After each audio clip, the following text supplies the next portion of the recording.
आज के मॉर्निंग जपा सेशन में सबका स्वागत है। और हम लोग का परम परम सौभाग्य है कि आज का जपा टॉक तुलसी को हिज ग्रेस तुलसी गोविंद प्रभु जी देंगे। आज अध्याय 4 श्लोका नंबर 1 2 3 प्रभु जी आज करेंगे। तो हम लोग प्रभु जी का स्वागत करेंगे। हरे कृष्णा।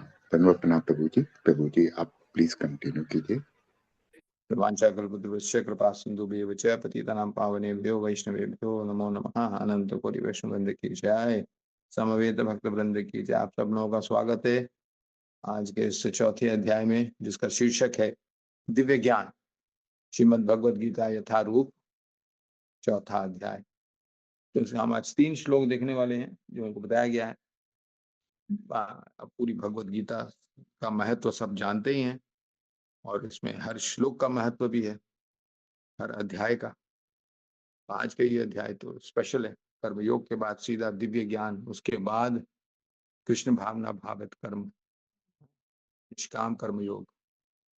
तो भगवान यहाँ पे पहला पहला श्लोक प्रारंभ कर रहे हैं। अर्जुन ने जो तीसरे अध्याय में फिर डाउट रखा, भगवान फिर उत्तर दे रहे हैं चौथे अध्याय। श्री भगवान वाच इमं विवस्वते योगम प्रोक्तवान अहम अव्ययम विवस्वान मनवे प्राह मनोरिक्ष्वा कवि अब्रवीत। भक्तों के लिए तो बहुत कॉमन श्लोक है, माने बहुत रेगुलरली सुनते आए हैं इसके ऊपर, और रट्टा भी है श्लोक, संस्कृत भी याद है, अनुवाद भी याद है।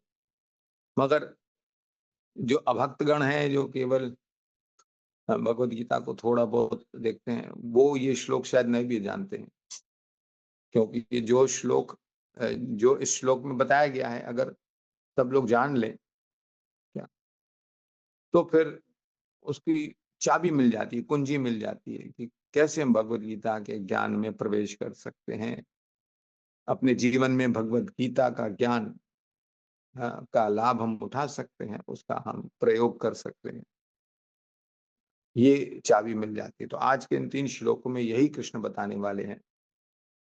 तो इस श्लोक का अनुवाद है जैसे कि भगवान ने कहा, मैंने इस अमर योग विद्या का उपदेश सूर्यदेव विवस्वान को दिया और विवस्वान ने मनुष्यों के पिता मनु को उपदेश दिया। और मनु ने इसका उपदेश इक्ष्वाकु को दिया। तो ये डायनेस्टी है इक्ष्वाकु की, जहां तक यहाँ पे इस इक्ष्वाकु डायनेस्टी तक, जिसको बहुत फेमस है, ये आती है मनु से, है ना। तो ये मनु को ज्ञान कैसे मिला, भगवान बता रहे हैं। माने मानव समाज में ये ज्ञान प्राचीन ज्ञान है। ये 5000 साल पहले केवल भगवान ने खड़े खड़े कुछ बोल दिया, ऐसा नहीं है। उसी विज्ञान, उसी ज्ञान क्या को प्राचीन माना गया है। विवस्वान, आप सोचो, मनु के पिता, ये लगभग त्रेता युग से, त्रेता युग के शुरू में इक्ष्वाकु को मिला था। प्रभुपाद बताते हैं इधर क्या, सॉरी, मनु को दिया था, विवस्वान ने मनु को दिया, त्रेता युग। और इसमें पूरी आयु बताते हैं, युगों की आयु। भगवद गीता लगभग कितने साल पहले पहले पहले ये दिव्य ज्ञान इस कल्प में, ब्रह्मा के इस कल्प में। इसका मतलब नहीं कि ब्रह्मा के पिछले कल्प में ये ज्ञान नहीं था, वो भी था, परंतु इस कल्प में तो वो बता रहे हैं इसका इतिहास। ठीक है, कि कई युग होते हैं एक कल्प में, आपको सबको मालूम है? जिसको मनवंतर भी बोलते हैं। युग मिला करके चतुर्युग होता है, चतुर्युग मिला करके मनवंतर होता है ऐसे, और मनवंतर मिला के कल्प होता है ना। तो इतिहास इसमें बताया जा रहा है कि सबसे पहले ये प्राचीन योग विद्या का विज्ञान भगवान ने दिया था, अर्जुन को बता रहे हैं। फिर नेक्स्ट श्लोक क्या कहते हैं, सॉरी, एवं परंपरा प्राप्तम इमं राज ऋषयो विदुः सकालेन हमहता योगो नष्ट परंतपा। ये भी सबको याद होगा। अनुवाद है इसका, इस प्रकार यह परम विज्ञान गुरु परंपरा द्वारा प्राप्त किया गया। विवस्वान ने मनु को, मनु ने इक्ष्वाकु को, उसके बाद चलता है। लेकिन सॉरी, इसमें लिखा है फिर दिया गया और राजऋषियों ने इसे इसी विधि से समझा, किंतु कालक्रम में यह परंपरा छिन्न हो गई, अतः यह विज्ञान यथारूप में लुप्त हो गया लगता है। प्रभुपाद का अनुवाद एक शब्द इंपॉर्टेंट है। यथारूप में जो विज्ञान आना चाहिए, उतरना चाहिए, जैसे भगवान अवतरित होते हैं अपने आदि रूप में, उसी प्रकार से ये भगवत गीता भी भगवान का आविर्भाव है, वाणी अवतार। तो ये वाणी अवतार भगवान का यथारूप में हमें मिलना चाहिए। लेकिन ये जब परंपरा छिन्न हो जाती है, टूट जाती है, गुरु शिष्य परंपरा, ये बहुत महत्वपूर्ण है। मैंने कहा ग्रंथों का जो प्रकाशन होना, मतलब इसको पब्लिशिंग बोलते हैं, ग्रंथों को छाप करके बेचना, ये तो अच्छी बात है, ठीक है ना। आज का युग आगे बढ़ गया, वर्चुअल बुक्स भी हैं, लेकिन फिजिकल बुक्स, ये जो ग्रंथ हैं, पुस्तक हैं, इसका वितरण, हाँ, हमारे आचार्यों ने, श्रील भक्ति सिद्धांत सरस्वती ठाकुर, भक्ति विनोद ठाकुर, या उसके बाद श्रील प्रभुपाद ने इसके ऊपर बहुत महत्व दिया। उसके बाद आया ये वर्चुअल बुक्स का, virtual audio books, scripted books. उसमें और ज्यादा क्या बोलते हैं, परंपरा से हट करके लोग लिखने का प्रयास करेंगे, क्योंकि पुस्तक लिखना, उसको छपवाना सबके बस की बात नहीं है। मगर अभी अगर वर्चुअल बुक्स में, जो हम इंटरनेट के थ्रू या सॉफ्ट कॉपीज हम पाते हैं, वो आसान तरीका है, बिना खर्च के, बिना ज्यादा खर्च के। तो उसमें ये भी बहुत बड़ा रिस्क है, हाँ, कि हम परंपरा को इंटैक्ट रखें, हम कुछ मनगढ़ंत बातों को अंदर प्रवेश न करने दें। आप इंटरनेट खोलिए, भगवत गीता लिखिए, बहुत से आ जाएंगे भगवत गीता के एडिशन, ये वो, उसके ऊपर टिप्पणियां, भावार्थ, क्या तात्पर्य, ये वो दुनिया भर के आ जाएंगे, अलग अलग अपसंप्रदाय। पर यथारूप में, यहाँ भगवान लिखते हैं ना, यह विज्ञान यथारूप में लुप्त हो गया लगता है, प्रभुपाद लिखते हैं। इसलिए प्रभुपाद के अनुवाद बहुत इंपॉर्टेंट है हमारे लिए। ये यथारूप शब्द की आवश्यकता नहीं है, परंतु अब इस कलयुग में जिस प्रकार का रूप बदला जाता है भगवान के इस वाणी अवतार का, यह बहुत आवश्यक है कि हम भगवत गीता यथारूप, प्रभुपाद ने आज से 50-60 साल पहले सोच लिया था कि भाई इसका नाम होना चाहिए भगवत गीता यथारूप, ताकि लोग इसको डिस्टिंग्विश कर सकें। और कोई इसके बाद नहीं लिख सकता भगवत गीता यथारूप, प्रभुपाद ने अपने ग्रंथ के ऊपर छाप दिया यथारूप। प्रभुपाद के ये ग्रंथ 10,000 साल तक चलने वाले हैं, ये सबको मालूम है। तो हमारे लिए ये प्रीचिंग पॉइंट है, एसेंशियल प्रीचिंग पॉइंट। जब हम भगवत गीता का प्रवचन देना चाहते हैं या कोई क्वेश्चन आंसर होता है, तो हमें ये बात पे स्ट्रेस देना चाहिए। पहले तो शास्त्र क्या है उसको, और फिर प्रामाणिक शास्त्र क्या है, और फिर प्रामाणिक शास्त्र के यथारूप में जो प्रस्तुति है, प्रेजेंटेशन है, उसके ऊपर भी जोर देना है। बहुत से नास्तिक लोग हैं, उनके सामने हमें पहले शास्त्रों की महिमा, शास्त्रों की आवश्यकता वो चाहिए। यहाँ पे प्रभुपाद इस तात्पर्य में क्या लिखते हैं, क्या राज ऋषियों के लिए विशेष रूप से ये कहा गया है, गीता विशेष रूप से, क्योंकि वे इसका उपयोग प्रजा के ऊपर शासन करने में करते हैं। एक क्षत्रिय को दिया गया, विवस्वान भी क्षत्रिय, क्या मनु, इक्ष्वाकु, क्या ये सब क्षत्रिय डायनेस्टी है। तो अर्जुन भी क्षत्रिय है। जब ये लुप्त हो गया यथारूप में, तो अर्जुन को चुना गया और तीसरे श्लोक में बताएंगे क्यों अर्जुन को चुना गया। क्या तो ऐसे जैसे विवस्वान को चुना गया, वैसे अर्जुन को भी भगवान ने तो विवस्वान को दिया, फिर वो परंपरा स्टार्ट हो गई, परंतु यहाँ पे फिर से अर्जुन को दिया गया। हाँ, उसकी क्वालिफिकेशन बताते हैं। तो भगवद गीता इस परंपरा से जो आया है हमारे पास, ये शासन के लिए है, प्रशासन के लिए है, अनुशासन के लिए है, मतलब शिष्यों के लिए है। शिष्य शब्द से सब आता है। और शिष्य कौन है? जो गुरु का डिसाइपल हो, जो गुरु के अनुशासन में हो, डिसाइप्लिक सक्सेशन जिसको बोलते हैं। अदरवाइज वो शिष्य नहीं है। जो अनुशासन में नहीं है वो शिष्य नहीं कहला सकता अपने आप को।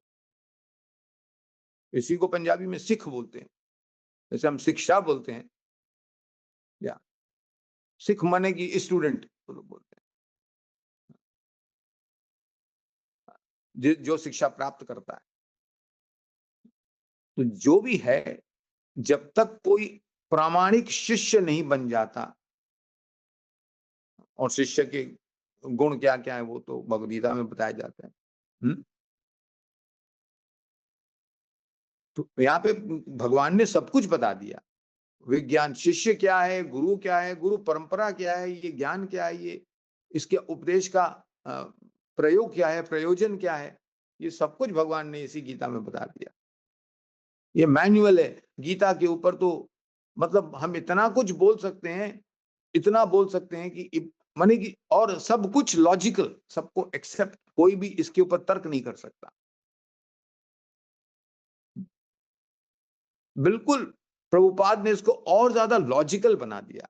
हमारे परंपराओं के जो गुरु हैं उन्होंने इसको आज के लॉजिकल, मतलब और कुछ नहीं, लॉजिकल तो है ही। स्वयं संस्कृत श्लोक भी लॉजिकल है। लॉजिक का मतलब हो गया जो हमारी बुद्धि में बैठ सके,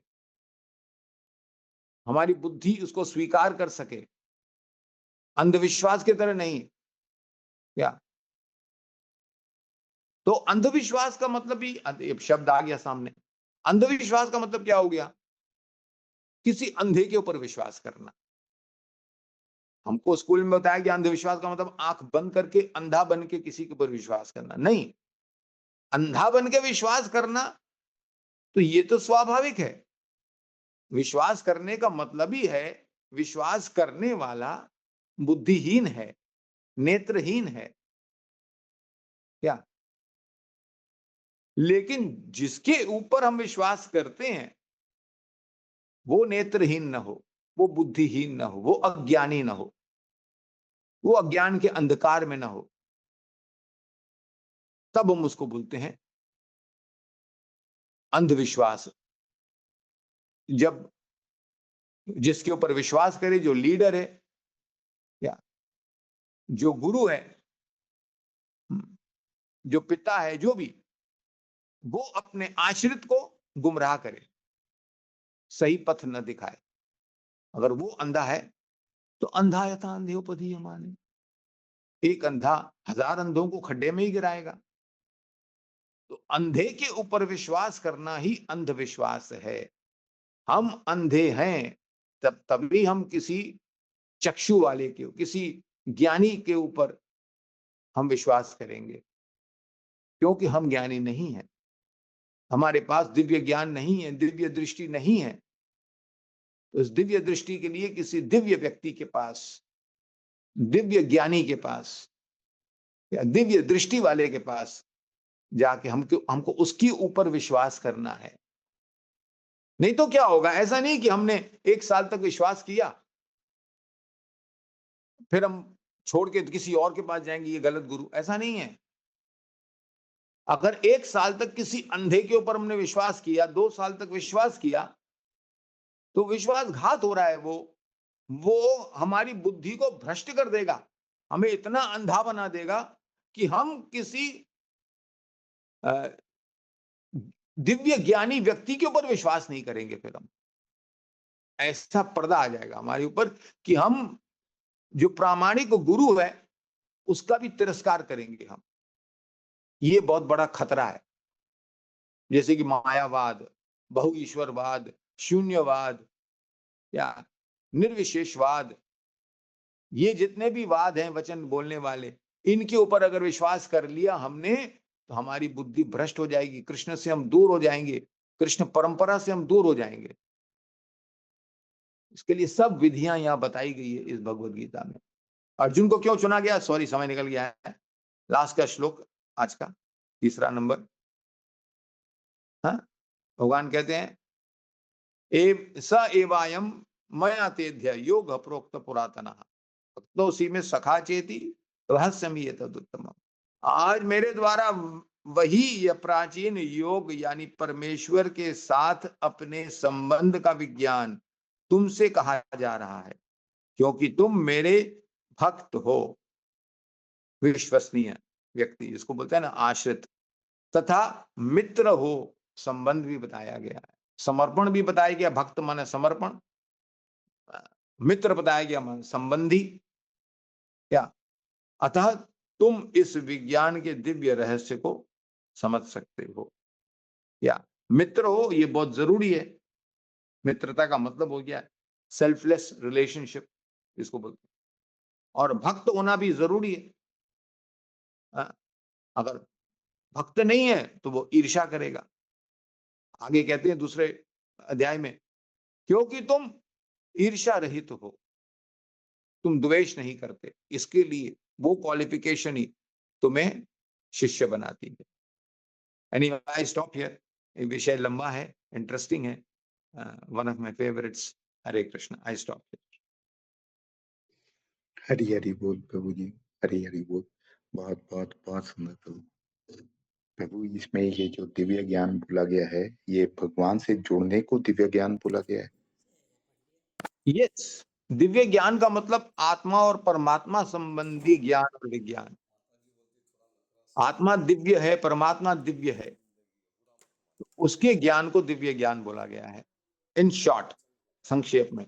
और बाकी जितने भी भौतिक ये प्रकृति है, महामाया या टेम्पररी अनित्य जगत, उसके ज्ञान को हम दिव्य ज्ञान नहीं बोलते।